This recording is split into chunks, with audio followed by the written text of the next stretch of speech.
Gay marriage has been the law of our land for years. In some places, it's been law for decades. In 2004, San Francisco started issuing marriage licenses in the city. That same year, Massachusetts became the first state to offer them. In 2012, the first president endorsed it, and in 2015, the Supreme Court made it the law everywhere. Thousands of Americans celebrating their love since then. However, the recent abortion ruling at the Supreme Court has some here on Capitol Hill wondering if gay rights could be next. It's why some lawmakers want to pass as early as this month a bill to protect the right to marry for all Americans. And that's because of just one sentence Justice Clarence Thomas wrote in his abortion opinion. And unless you're a lawyer, you may have missed it. The justice wrote on page 119, "We should reconsider all of this court's substantive due process precedents, including Griswold, Lawrence, and Obergefell." Obergefell is the landmark case that legalized gay marriage, regardless of what a state law said.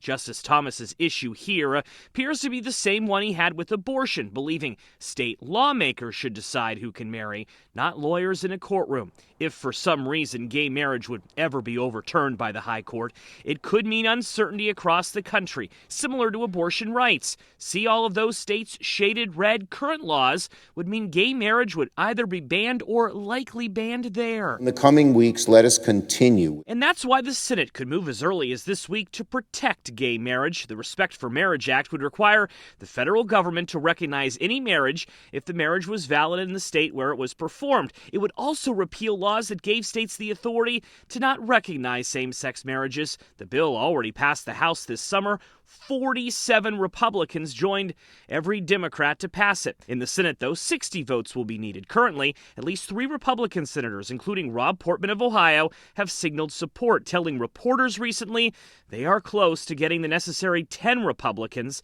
to get this passed. But don't expect unanimous approval. Some conservatives have made clear this is an issue for the states, and the Democratic leaders are simply trying to create an unnecessary political debate weeks before an election.